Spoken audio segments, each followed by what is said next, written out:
আজকে তোদেরকে ভাবছি তোদেরকে নিয়ে পিকনিক করব। তোরা সবাই করবি? হ্যাঁ। সবাই করবে।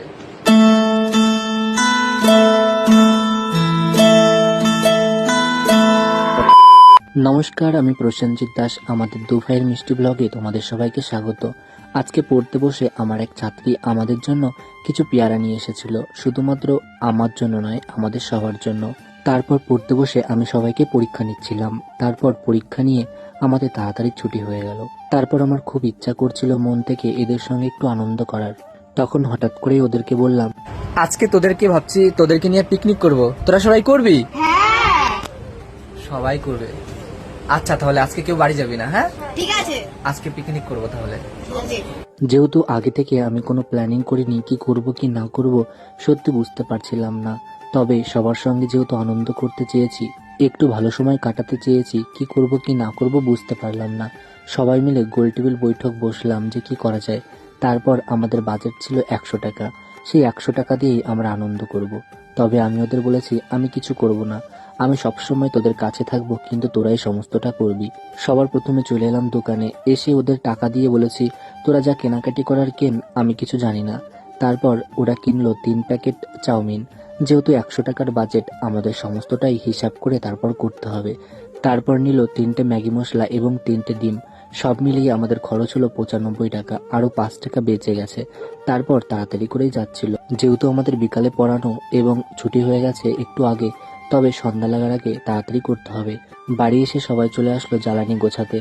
কেউ একা একা করছে না, সবাই হাতে হাতে একে অপরের সহযোগিতা করছে এবং সবাই মিলে কাজটা করছে। আর এইগুলো আমার চোখের সামনে দেখতে বেশ ভালো লাগছে। সবাই কত আনন্দ করছে এবং আমার ঘরে বসে এই আনন্দটা হচ্ছে। সত্যি আমিও যেন একটা কোথায় যেন হারিয়ে গেছি, একদম অচেনা দেশে। কেমন সমস্তটা আলাদা রকম, একটা আলাদা মজা পাচ্ছি, যেটা কাজের মধ্যে একা একা পাওয়া যায় না। সবার সঙ্গে যেরকম কাজ করলে আনন্দ পাওয়া যায়, সত্যি বেশ মজাও লাগে। কেউ লঙ্কার বোঁটা ছাড়াচ্ছে, কেউ আবার পেঁয়াজ কাটতে গিয়ে চোখ দিয়ে জল বের করে ফেলছে, আবার কেউ বা উনুন কি করে ধরাবে বুঝতে পারছে না, কেউ কোথায় বসবে সেটাই বুঝতে পারছে না। তারপর কেউ বা কি করে চাউমিনটা ঢালবে কড়াইতে সেটাও বুঝতে পারছে না। যাই হোক, আমি একটু সাহায্য করছিলাম। তারপর বেশিরভাগ কাজটাই ওরা নিজে নিজে করছিল, আমি শুধু ওর সামনে থেকে একজন দর্শক। সত্যি কিছুই করছিলাম না। তবে দেখলাম আমাদের চাউমিনটা 3 প্যাকেট যেহেতু দিয়েছি, কড়াই একদম ভরে গেছে। মনে হচ্ছে 2 প্যাকেট চাউমিন করলে বেশ ভালো হতো, 3 প্যাকেট একটু বেশি হয়ে গেল। ওরা পেঁয়াজ লঙ্কাগুলো বেশ ভালো কেটেছে। তবে এই কড়াইয়ের থেকে, এই চাউমিনের থেকে জলটা কিভাবে আলাদা করব বুঝতে পারলাম না। সেহেতু বালতির উপরে এই ফুটো ফুটো গামলা পাতিয়ে তারপর চাউমিনগুলো ভালো করে ঢেলে এর মধ্যে ঠান্ডা জল ঢেলে দিলাম। দুজন মিলে আবার গাবলা ধরে আছে, আর বাকি সবাই বাইরে বসে খেলা করছে। এরা দুজন তো ঝামেলাই শুরু করে দিয়েছে। এ বলছে আমি পেঁয়াজ ভাজবো, ও বলছে আমি ডিম ভাজবো। আমি বললাম এরকম ঝামেলা করলে তো কারো কাজ হবে না, সেহেতু তোরা মিলেমিশে কাজ কর, একজন ডিম ভাজ, একজন পেঁয়াজ ভাজ, তাহলে কাজটাও এগোবে এবং তোদের মধ্যে ঝামেলা হবে না। তারপর একজন ডিম ভাজতে বসে পড়লো। আমি ভাবছিলাম এরা বোধহয় পারবে না, পরে ক্লাস 5-এ, তবে দেখো কত বড় হয়ে গেছে, ডিম ভাজতে শিখে গেছে, আর একজন তো হাততালি দিচ্ছে। যাই হোক, ভাবছিলাম যে কি করে কি করবে কি না করবে, তবে দেখলাম ডিমটা খুব সুন্দরভাবে ভেজেছে, দেখেও ভালো লাগছে। আর এই আনন্দের মাঝে আমি যেন কোথায় হারিয়ে গেছি। আমার মাথায় বোধহয় কিছুক্ষণের জন্য কোনো চিন্তা ভাবনা কিছুই নেই। তারপর আর একজন বসে পড়লো পেঁয়াজগুলো ভাজতে। যাই হোক, ঝামেলা যেটা হচ্ছিল, কোনো কাজেই মনে হয় ঝামেলাটা বেশি ভালো সমাধান নয়। সেই সমাধান কি করে করা যাবে সেটা খুঁজে বের করাই আসল উপায়। তারপর পেঁয়াজ ভাজতে শুরু করেছে। পেঁয়াজ ভাজাগুলো সম্পূর্ণ হলে চাউমিনটা ঢেলে দেওয়ার পর হয়েছে একটা কাণ্ড। চাউমিন আর কড়াইতে ধরছে না। সেহেতু একটা জেঠির কাছ থেকে একটা কড়াই বড় দেখে চেয়ে নিয়ে এসেছি, একটু বড় মাপের। তারপর সেই কড়াইয়ের মধ্যে ভালো করে তেল দিয়ে সেই চাউমিনটাকে ঢেলে দিলাম। যাই হোক, যে ভয় পাচ্ছিলাম যে চাউমিনটা ভাজা হবে কি না, সেটা একটু মুক্ত হলাম। তারপর একটা দিদিভাই আমাদেরকে এই গ্রিন সসটা পাঠিয়েছিল। ভাবলাম চাউমিনের মধ্যে দেব। তারপর ভাবলাম আবার যদি খেতে না পারি।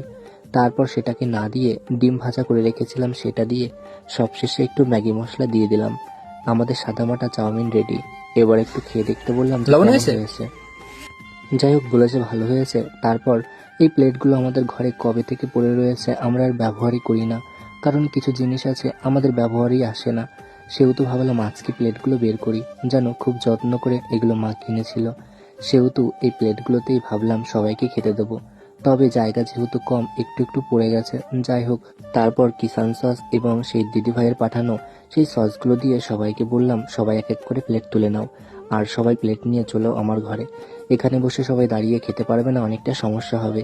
তারপর সবাই নিয়ে চললো ওই ঘরে। কে রে, রান্না কেমন হয়েছে? কেউ তো বললি না।